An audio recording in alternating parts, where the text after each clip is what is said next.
Now, I would like to introduce our speaker for this morning.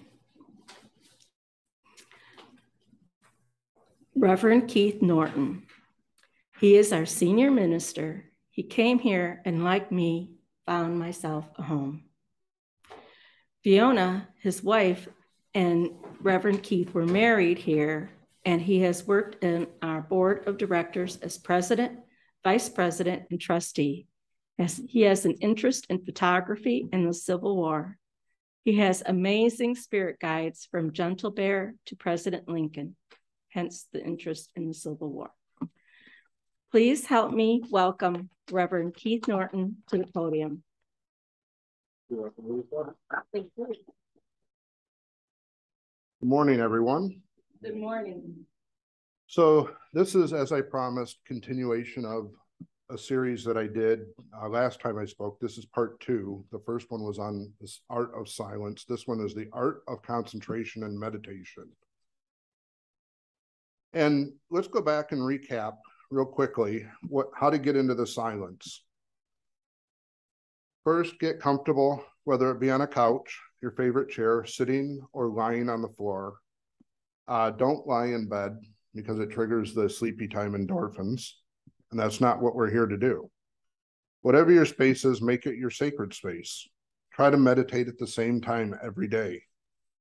Eventually, it'll become a ritual. When you first start, don't be afraid to set a timer, because when you go into really deep meditation or the silence, you tend to lose track of time. So start by doing maybe 2 minutes at first, and then add time as you progress and go deeper. Focus your mind on becoming an empty vessel. Get rid of any thoughts that may come up.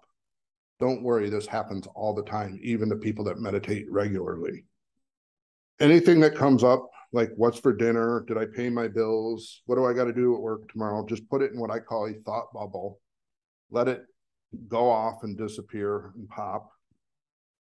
And another technique that I started using is to envision the word no in capitals, like on a chalkboard, because that immediately breaks that thought process. Let your mind continue to drain out and don't force it, because when you force it, it won't come. It's got to be a natural transition. And when this happens, you may be beginning to feel a sinking feeling. Just let it happen. It's okay if your body jumps as a reaction. That parasympathetic, I think it's the parasympathetic nerve reaction, will cause you to jump every once in a while. It'll startle you, but just let it happen and continue on with your concentration, the stillness, the silence. And after some time, you'll begin to notice the sounds around you become more and more muffled and will eventually be tuned out completely. And slowly you enter into the stillness. And as you do so, you begin to feel your body is melting as your muscles begin to relax. And you may even feel your guides or higher beings around you. And I'll share real quickly, when I did my Reiki 2 initiation, the guy that initiated me, it was about an hour-long ceremony, if you will, or ritual, however you want to say it. He did the initiation in like the first 20, 30 minutes and let me sit there in meditation for another 30 minutes. That whole time he did that initiation and sat back, I thought he was continuing the initiation because I kept feeling hands on me. And it was only at a certain point when I realized that there was 2 hands on my shoulders, 2 hands on my shoulder blades, and 2 hands on my sides, that I knew the spirit guides had come in. And these were actually the archangels coming in and working on me. And when I asked him about it, he said, no, he stopped working on me 30 minutes into the service and he felt the presence of their archangels coming in and sat back and watched the whole thing, unbeknownst to me. So eventually you enter into the stillness. And once you master and get used to the entering the stillness, it opens a gateway to a whole new world. And think of going into meditation, concentration, the stillness is like a 3 or 4 part kind of thing. And the analogy that I came up with last night when I was working on this was, think of scuba diving. If you ever want to scuba dive, the first thing you have to do is you have to be comfortable in the water, because you just don't want to throw an air tank on your back a mask and then be submerged in water, because if you're not comfortable in water, that's the most terrifying thing. So then you have to learn to swim. That's part two. That would be like going into the silence. Then snorkeling would be like you're in the water, you're comfortable, you're swimming. And that would be like entering the silence, because when you're snorkeling, your water fills your ears, so you can't really hear anything that's going above the surface of the water. And then part four would be actually the art or the act of scuba diving, where you're submerging yourself below the waves. And there's a whole different world down there. And one of the things they teach you in scuba is there's, it's really odd when you're scuba diving and you do your certification dive, and we just don't have objects swim from behind you in front of us like fish. And it's a really odd sensation the first times that happens, because you're used to seeing fish like in a video or jumping out of the water or whatever. But when you're in their environment and they swim right by you, it's all natural to them, but it startles you. So you have to know, like, don't freak out, don't panic. It's just you're in their world. So like I said, it's kind of a 4-part thing. But for now, we're only going to focus on the first two, concentration and meditation. Trance is the third part, and trance is a whole specialized focused. It's actually, I thought about doing it in a sermon. I don't know if I could even touch on the surface of trance in a sermon, because it really is something that you need to experience and learn how to do. So we're just going to focus on concentration and meditation. I'm quoting Buddha now. Bring your mind to noble silence. Unify your mind in noble silence. Concentrate your mind in noble silence. Enter into rapture and pleasure born of silence, derived of concentration and awareness that is free from thought and fabrication. In other words, just let your mind go. Concentration is defined as, according to the Merriam-Webster dictionary, it's defined as the direction of attention to a single object. And single object is the key word here. When shifting from the silence into concentration or meditation, it's important to remember you can't do both at once. You're either focusing on one thing or many things. You can't go back and forth. Here's some ways to focus on your concentration. And Buddhist monks do this by envisioning a ball of energy and holding that energy in thought and just letting it pulse and envision that right in their third eye. And it's very similar to what Yoda was teaching Luke Skywalker in one of the Star Wars episodes. Use the Force and be able to focus on that. That is concentration. You can focus on your breathing, in through the nose, out through the mouth, and make it deliberate, and just focus continually on that in and out. And that's all you're focusing on. Or listen to your heartbeat. If you at first might not be able to hear it, but as you start to tune stuff out and get deeper into that concentration, you'll notice that the heartbeat becomes more and more prevalent. Or listen to a CD of nature sounds. Focus on the sound of the birds in the background, or maybe even the wind in the trees. And that's kind of how I got started. When I first learned to meditate, I listened to a CD of tropical sounds of Hawaii. And over time, as I focused more and more on getting, not so much the sound of the waves or the trees, I started focusing on those deeper and deeper levels, like what's going on in the background of this recording. And pretty soon I noticed that about halfway through the CD, in the very way distance off, probably on a road somewhere, was the rumbling of a diesel truck that I had never heard before. And I'd listen to the CD because I just have it on, like when I was working, in the office or whatever. And I want to point out that it's okay. There's no right or wrong. You can have it playing on a CD player. You can have it playing just on your phone and through speakers, and actually, or your headset. I like doing the headset because then it takes away all the ambient noises around you. But I thought it was interesting because that truck was only evident when I was in that deep concentration and not any other time. I mean, I really couldn't figure out where it was on the CD and listening to it normally.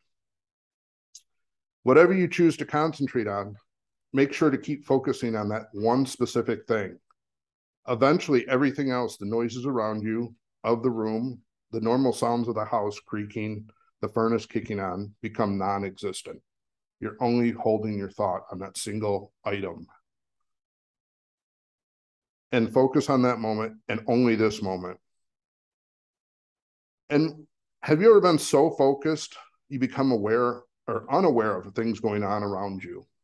There's times where at work, I'll be so focused on working on a spreadsheet or whatever that I kind of just lose like the whole, I forget that I'm in the office because you're just focusing on that computer screen.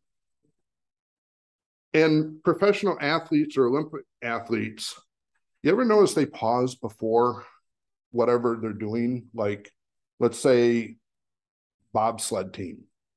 They'll take a moment to pause, get ready. What they're doing is they're clearing their mind of everything else and only focusing on that one task.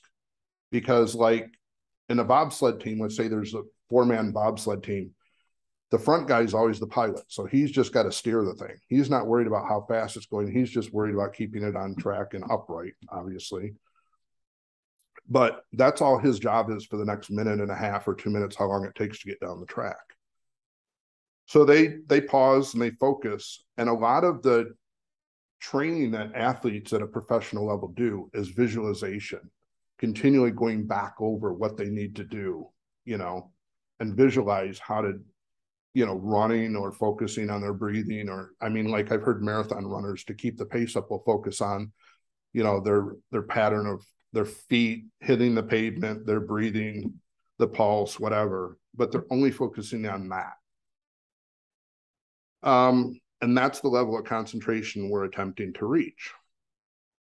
So shifting gears, if we want to go into meditation now, the definition of meditation is to engage in mental exercise such as concentration of one's breathing or repetition of a mantra for the purpose of reaching a heightened level of spiritual awareness. So now we're going from concentration to a more specific focused. To focus one's thought on or to reflect on or ponder over is another definition. And I tell the story, many years ago, I was a student of Buddhism, and I learned to meditate. And this was really my first exposure to meditation. And so I started meditating every day. First, it was like 5 minutes, 10 minutes. Then it was 20 minutes.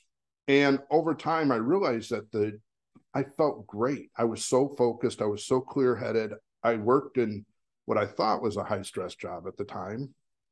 It was the easiest job I ever had, but it was a job 7 to 3. So I would come home and I would meditate. Pretty soon I was up to about 2.5 hours of meditation per day. And it became ritual. And believe it or not, that 2.5 hours would go so quick, because once you enter that meditation, void, silence, I mean, it goes extremely fast. And I know when you're doing trance or when you're doing mediumship, you can lose track of time real easily. I know Reverend Ken and I have had conversations about doing phone mediumship, where I would have to set a timer because usually you're paid by the hour.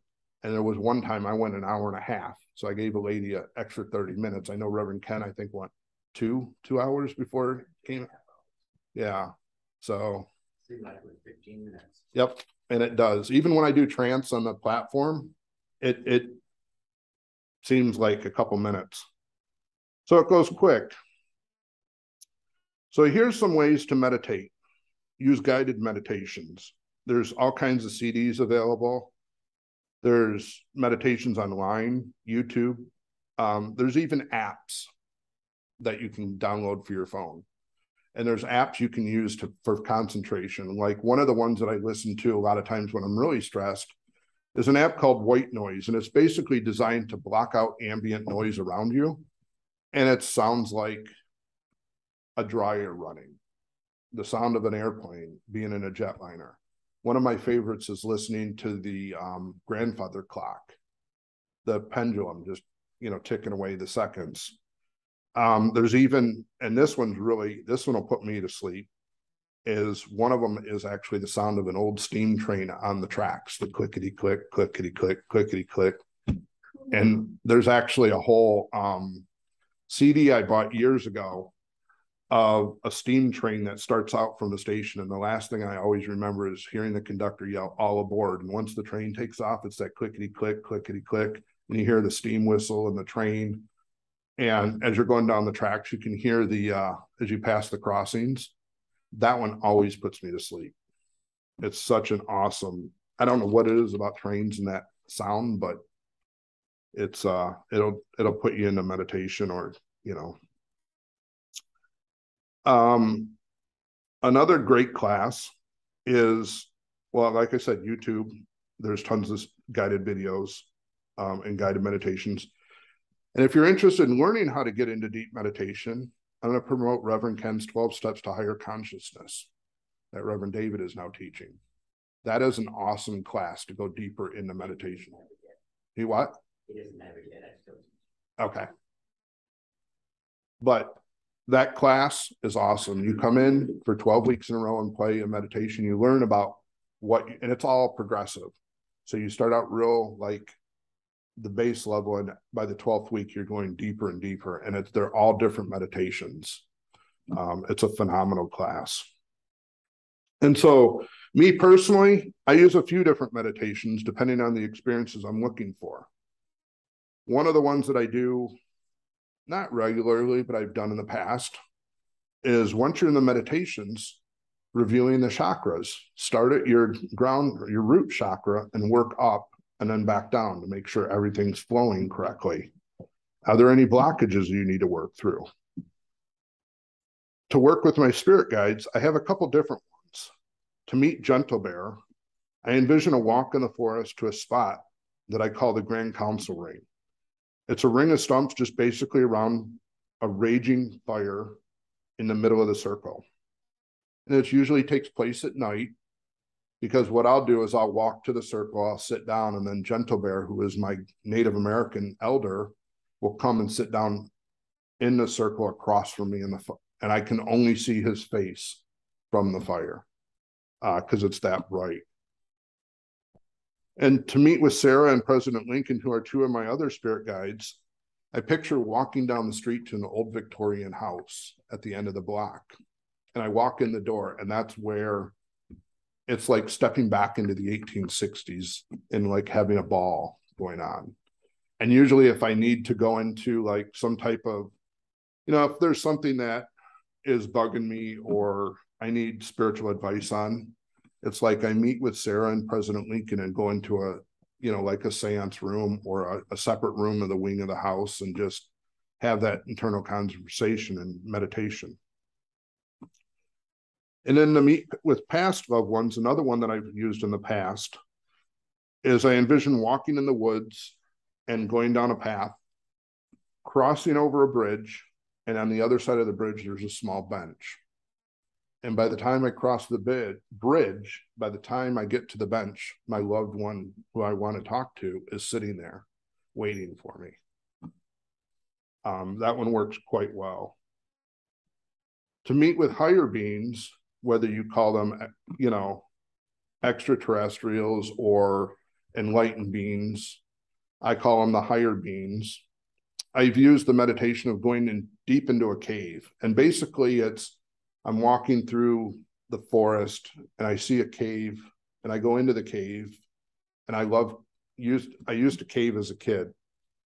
And I thought it was always cool because you're going under the earth and you don't know how far down, but there's all these little rooms, and you come around the corner and you think it's getting narrower, and then it opens up to this gigantic room the size of this, building or even larger. And you think, how can this be under the earth? This is so cool. I don't know the stalactites and stalagmites. But in my meditation, what I picture is crawling through a tube. So I go into that stillness and it's dark, but I know the way, but because I'm using just a little faint light. But then at the end of this tube, I envision like a room that's massive with these glowing crystals that are like opalescent, like the inside of a clamshell. And I sit in there and listen, and it's almost like I most of the time don't actually meet with the higher beings. I hear them, and it's like a transcendence of knowledge through mental telepathy, if you will. So that one works quite well. Basically, the possibilities of meditations are endless. Whatever meditation you use, make it your own. That's the cool thing. You can come up with a different scenario. I like walking in the woods because I connect with nature. It's grounding to me. So I get that grounding as I'm walking. And you can, recreate them over and over again. One of the benefits of meditation that I use is I hate the dentist. Hate the dentist. I had some really bad experiences growing up as a kid. Like, for the first 18 years of my life, the dentist didn't use Novocaine. And I love sweets. So I had cavities drilled out with no Novocaine.